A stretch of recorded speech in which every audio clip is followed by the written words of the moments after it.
Assalamu alaikum wa rahmatullahi wa barakatuh. Chers auditeurs, une spécialisation dans la science du hadith qui avait à son âge de gloire éclipsé même Bagdad, une maîtrise des mathématiques inouïes, une activité commerciale ardente ayant enrichi ses habitants comme nuls autres, un climat fort contrasté allant des étés très chauds aux hivers très froids, une élévation au-dessus du niveau de la mer de 1250 mètres, comme pour signifier aux autres pôles islamiques sa supériorité. Bienvenue dans la mythique Nishapur, dans l'actuel Iran. Celle à propos de laquelle Al-Dhahabi et As-Sakhawi avaient dit « la demeure de la sunna et des grandeurs » ou alors « la science est un arbre dont les racines sont à Mecca et Médina, les feuilles en Irak et les fruits au Khorasan » dont Nishapur fut la capitale.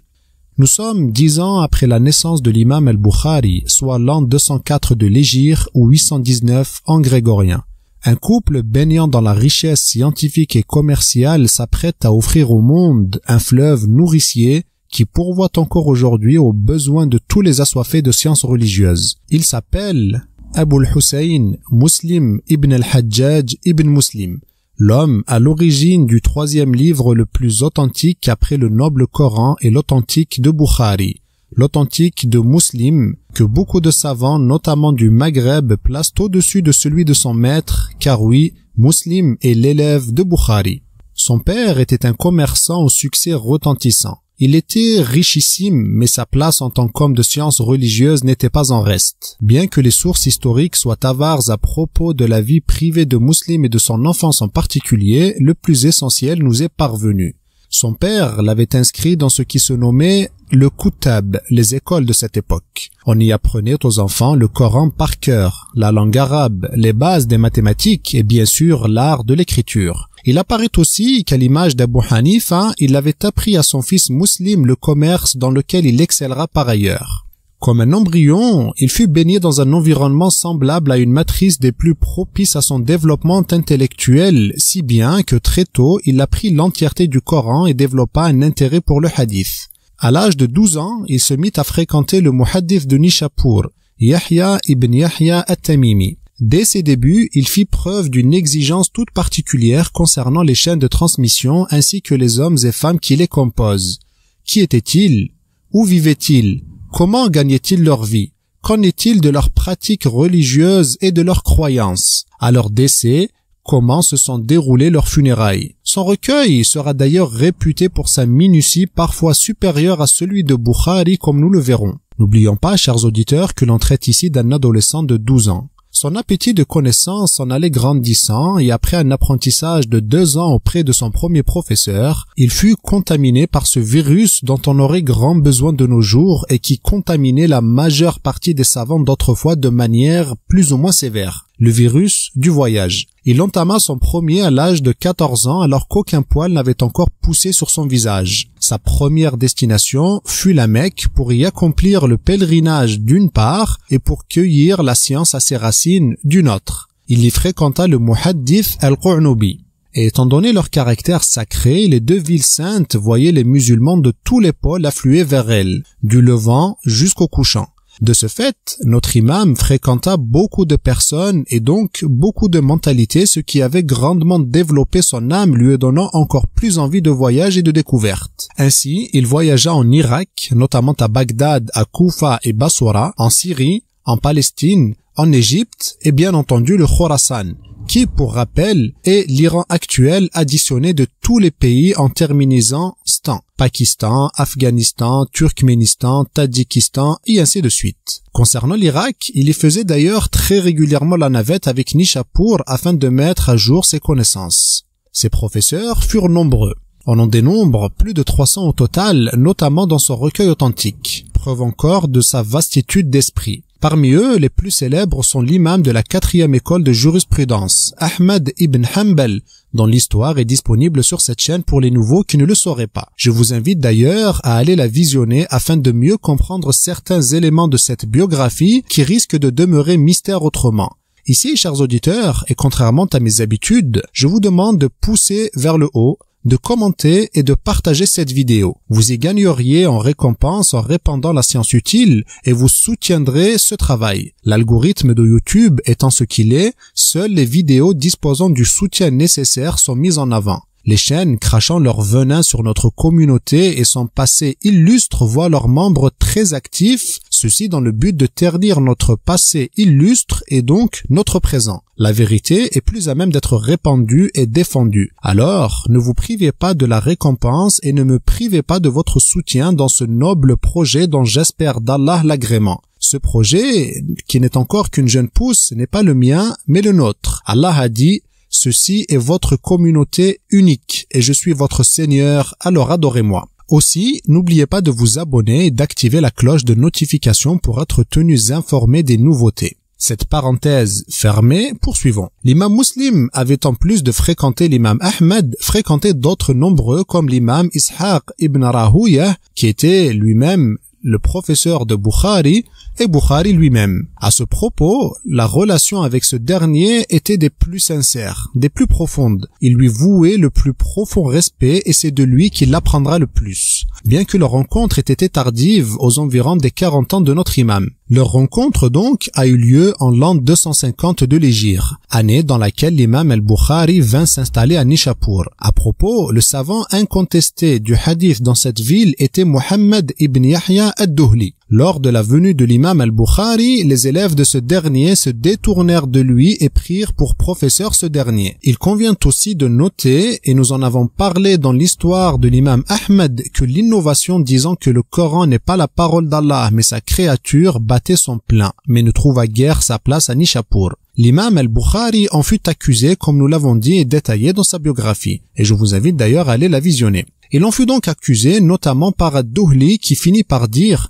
celui qui étudie chez al-Bukhari, qu'il ne vienne plus à mon assise. Ici, Muslim, en élève fidèle à Bukhari, prit la défense de son professeur et quitta publiquement l'assise d'ad-Duhli, signifiant par cela clairement son parti pris. Il rentra chez lui, prit tous les écrits des hadiths qu'il avait appris auprès de lui et les lui envoya avec un transporteur. Il avait aussi effacé tous ces hadiths de son authentique. Lorsque cet homme avait intensifié ses charges contre l'imam al-Bukhari, Muslim persista dans sa défense et resta auprès de lui jusqu'à ce que ce dernier finisse par quitter la ville de crainte pour sa vie. Leur relation était empreinte d'un amour réciproque et Muslim faisait preuve du plus grand respect envers son professeur. Parfois, il l'embrassait entre ses yeux et disait « Laisse-moi embrasser tes pieds, ô médecin du hadith, dans ces illas ». Pour comprendre ce terme, illa, je vous invite à aller visionner cette vidéo, l'histoire de Malik et al-Bukhari, tout y est détaillé. L'imam ad-Daraqutni a dit: s'il n'y avait pas al-Bukhari, Muslim ne serait pas allé ni venu, c'est-à-dire qu'il ne serait parvenu à rien. Muhammad ibn Yaqub a dit: j'ai vu Muslim ibn al-Hajjaj questionner al-Bukhari comme un enfant, un amour profond et une modestie sans pareil avec son illustre professeur. Mais toute bonne chose ayant une fin, leur relation ne fit pas exception avec le départ de l'imam al-Bukhari de Nishapur. Malgré cette relation maître-élève, Muslim n'a pas rapporté un seul hadith à propos de son maître dans son recueil authentique pour une simple raison que nous allons évoquer en fin de vidéo avec l'aide d'Allah. Avant cela, abordons d'autres aspects de sa vie. Bien qu'il consacrât sa vie à la science, il subvenait à ses propres besoins. Nishapur était une ville clé sur les routes de la soie. Elle était non seulement un passage clé pour le commerce de produits manufacturés venus de Chine, comme le textile, mais aussi des produits indiens, notamment les épices. Cette ville était surtout réputée pour son industrie textile. D'ailleurs, porter des habits de Nishapur était gage de qualité et source de fierté. Elle était une ville avant-gardiste en matière de mode, d'autant plus que les musulmans à cette époque avaient des goûts très sophistiqués, et encore plus les musulmanes. Bien que ces dernières fussent couvertes en dehors, dans leur maison, il en allait tout à fait autrement. La femme musulmane avait un goût pour la mode et une exigence qui ferait pâlir n'importe quelle grande maison de haute couture parisienne ou milanaise. Notre imam, lui, était donc un commerçant d'étoffes et de vêtements, mais pas que. Dans sa boutique qui semble de taille assez conséquente, il vendait aussi des articles de décoration intérieure. Car oui, l'homme et la femme musulmane avaient aussi des goûts et une exigence raffinée pour leur habitat. Ce commerce lui rapporta gros. Il était en effet un homme riche. Cette richesse ne l'a pas éloigné de la piété et encore moins de ses frères et sœurs pauvres. Il était un homme bon, partageur et fort généreux au point d'être surnommé le bienfaiteur de Nishapur. Concernant sa science, il est surtout réputé pour son recueil authentique, mais il a en réalité écrit d'autres livres nombreux que j'ai trouvés au nombre de 30. Beaucoup sont disponibles de nos jours, mais malheureusement la majeure partie a été perdue. Perdue certes, mais Allah nous a préservés par sa grâce le plus important dont le titre exact est le transmis authentique résumé rapporté par le Adl à propos du messager d'Allah, paix et prière sur lui, ou bien l'authentique de Muslim en résumé. Nous avons défini ce qu'est un Adl dans la vidéo que vous trouverez en haut à droite de l'écran, l'histoire de Malik et de Bukhari. Il a commencé l'édition de son recueil à un âge assez jeune. 15 années de voyages, de rencontres et d'écriture lui ont été nécessaires afin de sortir au monde cette pièce de haute joaillerie. Il a choisi ces quelques 4000 hadiths parmi 300 000. Bien qu'il ne forme pas la majorité, certains le placent au-dessus de l'authentique de Bukhari pour des raisons que nous allons évoquer. Premièrement, l'authentique de Muslim est venu au monde avec une nouveauté majeure. Il avait mis un préambule. En effet, les livres avant lui, notamment celui de Bukhari, tranchaient directement dans le vif. Lui a écrit un avant-propos afin d'éclaircir les raisons de l'édition de son livre et la méthode suivie pour en recueillir les hadiths. Pour la raison de son édition, il évoque que c'était suite à la demande de l'un de ses élèves, mais aussi car il estimait que les gens de son époque prenaient trop à la légère la parole du messager paix et prière sur lui, mêlant le vrai au faux. Il s'était donc résolu à l'édition d'un livre rassemblant ce qu'il allait trouver comme hadith authentique, se basant sur des critères parmi les plus stricts. C'est d'ailleurs dans ces derniers qu'il divergea légèrement avec son professeur, se montrant plus souple d'un côté et bien plus sourcilleux de l'autre. Voici des exemples. Nous avons vu dans la vidéo traitant de Bukhari et de Malik que l'imam al-Bukhari exigeait des preuves que le narrateur A non seulement vécu à la même époque que le narrateur B, mais aussi qu'il l'a bel et bien rencontré. Muslim s'est ici montré plus souple et estimé qu'à partir du moment où un narrateur fiable dit avoir entendu tel hadith de telle personne et qu'ils ont vécu à la même époque, cela était suffisant. Cependant, Muslim s'est montré intraitable sur un autre domaine, la précision des narrateurs dans leurs propos, et voici un exemple. Al-Bukhari, lorsque le narrateur rapporte un hadith et dit « un tel m'a dit qu'un tel lui a dit », ne prêtez pas d'importance première quant au propos « j'ai entendu un tel » ou bien « un tel a dit ». C'est-à-dire que pour lui, à partir du moment où le narrateur A est fiable et que l'on s'est assuré qu'il a bel et bien rencontré le narrateur B, peu importe le mot utilisé pour décrire comment le hadith a été transmis. Pour Muslim, il en allait tout autrement. Il était complètement intraitable sur ce point, ce qui compense sa souplesse sur le critère de rencontre entre narrateurs. C'est-à-dire que si le narrateur A dit « un tel a dit », Muslim demandait clarification sur le sens de « il a dit », car cette expression ne signifiait pas forcément qu'il l'a entendu directement de sa bouche. Pour lui, cela manque de fiabilité. Il fallait que le narrateur A dise « j'ai entendu B dire » ou bien « B m'a dit » ou encore « B m'a rapporté », ce qui signifie qu'il l'a bel et bien entendu directement du narrateur duquel il rapporte le hadith. Imaginons maintenant qu'avec ces légères divergences dans la méthode, Muslim et Bukhari estiment tous deux le hadith authentique. Cela nous donne les chaînes de transmission les plus authentiques qui soient.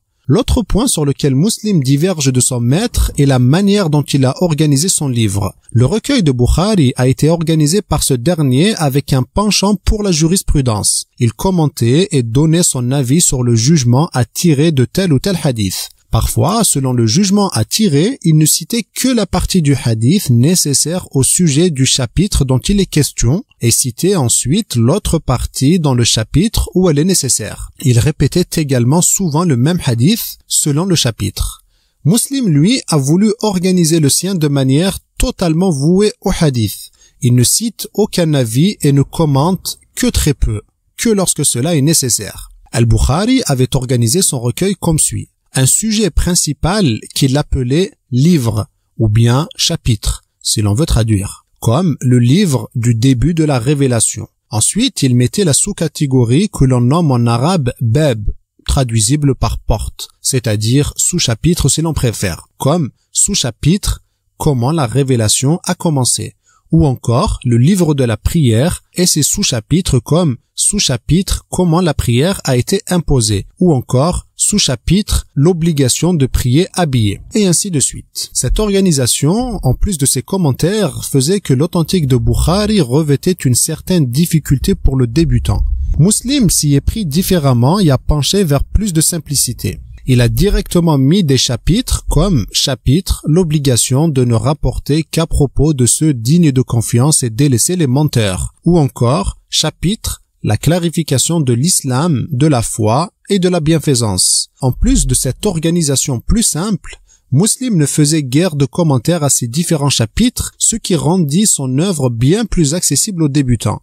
De ce fait, nombre de savants maghrébins ont estimé que le recueil de Muslim est de meilleure qualité que celui de Bukhari. Enfin, une question se pose. Muslim était l'élève de Bukhari. Alors, pourquoi n'a-t-il pas rapporté un seul hadith à propos de lui dans son recueil? La réponse s'articulerait autour de 2 points. Premièrement, Muslim avait fini l'édition de son livre avant de rencontrer son professeur. Deuxièmement, la majeure partie des narrateurs de Muslim sont ceux de Bukhari. Et finalement, ajoutons un 3e point. Bukhari et Muslim cherchaient tous les deux à raccourcir au maximum leur chaîne de transmission. Partant de ce principe, s'il était possible de rapporter un même hadith avec la même fiabilité, celui dans lequel on raccourcit d'un narrateur la chaîne de transmission était privilégié, même si ce narrateur était al-Bukhari lui-même. Comme nous l'avons vu, dès ses débuts, Muslim accordait la plus haute importance au hadith et à la qualité des narrateurs. Lors d'un échange, et alors qu'il avait 55 ans, un hadith a été évoqué, et Muslim était persuadé qu'il le connaissait et qu'il l'avait écrit quelque part. Lors, il est rentré chez lui et a décidé de passer sa nuit à le chercher. Il avait demandé à sa famille de ne pas le déranger et son épouse lui proposa un panier de dattes qui leur avait été offert. Il le prit avec lui, alluma sa lampe et commença à chercher le hadith dans ses écrits. À chaque hadith qu'il lisait, il mangeait une date. Au petit matin, il avait atteint son but. Le hadith a été retrouvé. Mais l'esprit pleinement absorbé par ses recherches, il dévora tout le panier sans s'en rendre compte. Malheureusement, manger ce qui semble être plusieurs kilogrammes de ce fruit, succulent certes, mais très riche en sucre, n'est pas sans conséquence. Un empoisonnement s'en est suivi et la mort emporta notre imam qui décéda en cherchant après le hadith du messager paix et prière sur lui. Il décéda donc en l'an 261 de l'Hégire ou 875 en grégorien. Chers auditeurs, avant de conclure cette vidéo, sachons que trouver un hadith authentique est aujourd'hui une tâche des plus simples. Trop simple d'une certaine manière, ce qui fait que nous ne leur accordons plus l'importance qu'il aurait dû. Aussi, nous ne prenons pas assez conscience des efforts colossaux qui ont été nécessaires afin que cette science nous soit accessible.